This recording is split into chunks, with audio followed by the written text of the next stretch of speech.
El padre, de Antonio Dalmaceto, número 243 de los cuentos que debes de estudiar para pertenecer al taller literario Narradores de Santo Domingo, en la voz de Andrés García. Cuando pienso en mi padre, me vienen a la memoria los regresos a casa, al terminar nuestra jornada de trabajo. Volvíamos de noche, él en bicicleta y yo trotando. Corría a la par. A veces me atrasaba un poco y luego lo alcanzaba. La bicicleta era de mujer. El asiento estaba demasiado bajo y mi padre, un poco echado hacia atrás, pedaleaba despacio por la calle de tierra. Estoy seguro de que no hablábamos. En realidad, tengo la impresión de que nunca hablábamos. Si intentara recuperar algún diálogo con mi padre, me resultaría imposible. Solo frases sueltas. Esto de los regresos ocurría en Salto, el pueblo de la provincia de Buenos Aires, donde fuimos a vivir cuando emigramos de Italia. Un hermano de mi padre estaba en la Argentina desde antes de la guerra y le había ofrecido una participación en su carnicería. Yo tenía 12 años.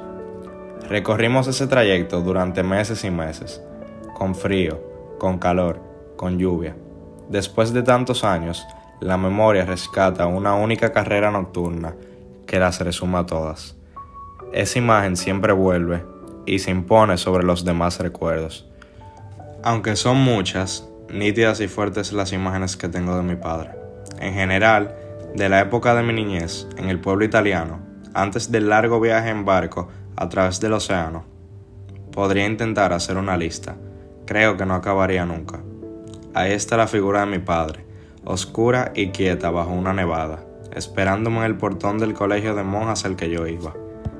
Mi padre guiándome por un atajo, a través de una colina que dominaba el lago, hasta llegar a la desembocadura de un río donde nos deteníamos a pescar. Mi padre caminando cauteloso, unos pasos delante de mí, en los bosques que comenzaban más allá de las últimas casas. Bajo el brazo llevaba la escopeta belga de 2 caños, de la que estaba orgulloso. Mi padre, cortando pasto desde el amanecer hasta el anochecer, en el campo de un terrateniente, parando unos segundos para sacarle filo a la guadaña, para secarse el sudor de la frente y tomar un trago de agua. Mi padre, vaciando la letrina con 2 baldes colgados en los extremos de una larga vara de madera que se cruzaba sobre los hombros. Mi padre, abonado los surcos de la huerta con el contenido de esos baldes. Mi padre, achando troncos, apretando los dientes y soltando un soplido ronco en cada golpe. Mi padre llegando a casa de noche, con un pino para el árbol de Navidad, seguramente arrancado de algún lugar prohibido. Mi padre emparchando la cámara de una bicicleta. Mi padre con el torso desnudo, afeitándose en el patio, frente a un espejo colgado de un clavo, explicándome por qué había 2 zonas de la cara que necesitaban ser enjabonadas más que el resto. Mi padre fabricándome una flauta. Mi padre lavando una oveja en el arroyo para luego esquilarla. Mi padre realizando trabajos de albañilería, de carpintería. Mi padre sembrando, cosechando, pisando la uva para hacer vino, injertando frutales. Teníamos un ciruelo que daba frutos amarillos en una rama y rojos en otra. Un peral que daba peras de diferentes estaciones. Yo estaba asombrado con tantas habilidades. Aquel hombre sabía hacer de todo. Parecía que nada tuviera secretos para él. Mi padre era un montañés callado y tímido, pero podía irritarse, y mucho. Una vez lo vi perseguir a un tipo por la calle, hasta que el otro saltó por encima de una cerca que daba a un barranco y escapó. Se trataba de una disputa entre vecinos. No recuerdo la razón, o nunca la supe. Tengo una imagen muy clara de esa violencia al aire libre. Todavía me parece oír el jadeo de los 2 hombres corriendo. Me pregunto qué hubiese pasado si mi padre lo alcanzaba. Con nosotros nunca se enojaba. Nos quería y nos respetaba. Pocas veces tuve oportunidad de aplicar tan adecuadamente la palabra respeto. De él, sin duda, heredé la inconsciencia y la tosudez. Estoy pensando en la actitud de mi padre durante la guerra.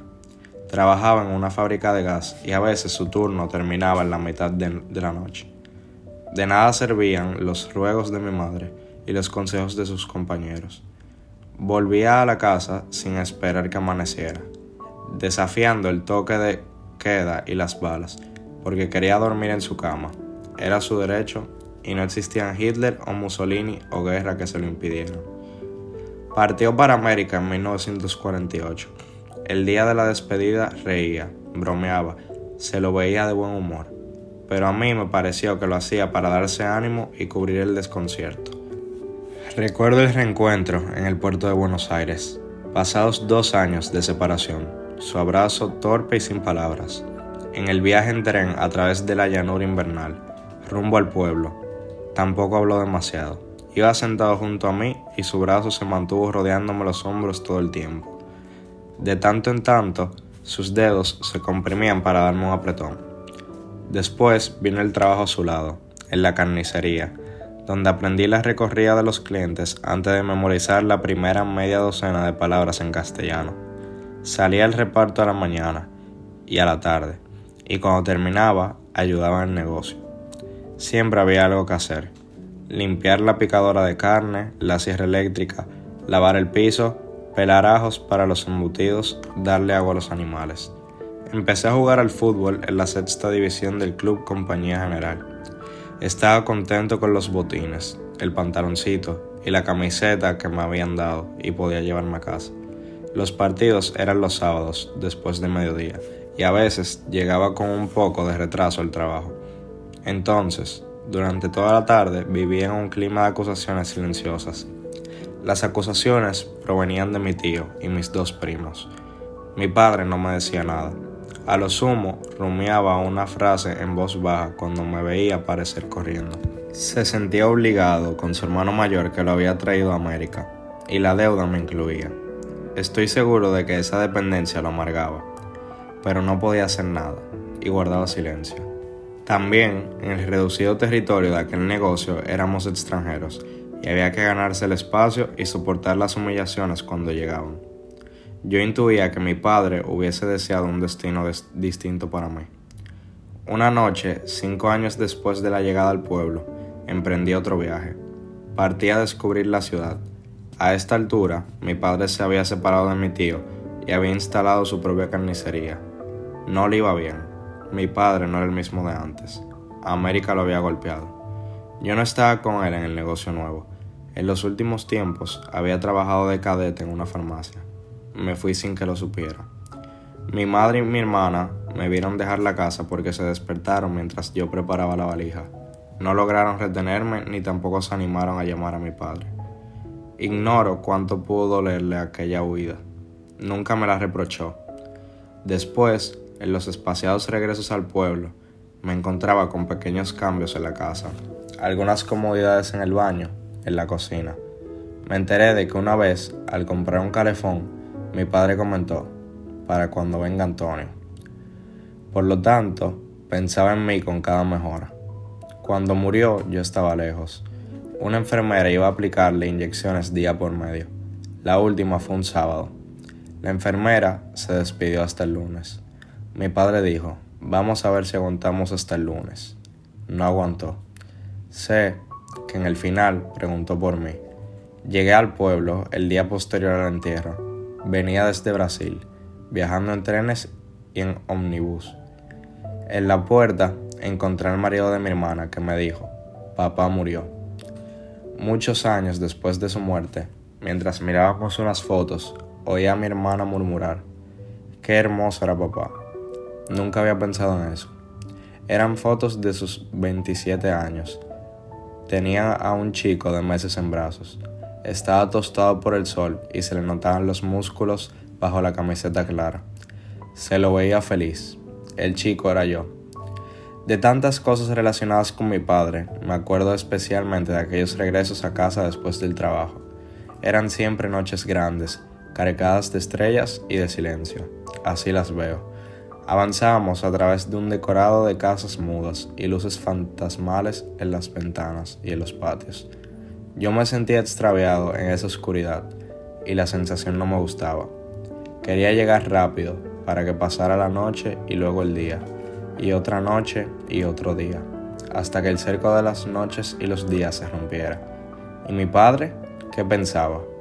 ¿Qué significaba para él ese tránsito entre la agitación de la jornada y la promesa del descanso? ¿En qué medida mi presencia le servía de compañía, de incentivo, de alivio? ¿Me vería como yo me veo ahora en el recuerdo? Lo que veo es un cachorro impaciente, agazapado en el fondo de sí mismo, esperando su oportunidad para dar un salto. Mi padre pedaleaba y yo trotaba a su lado. No teníamos otra referencia que el foco de la bicicleta que alumbraba un óvalo de tierra, hipnótico, surgido como desde un sueño, que se renovaba en una calle que podría no tener fin.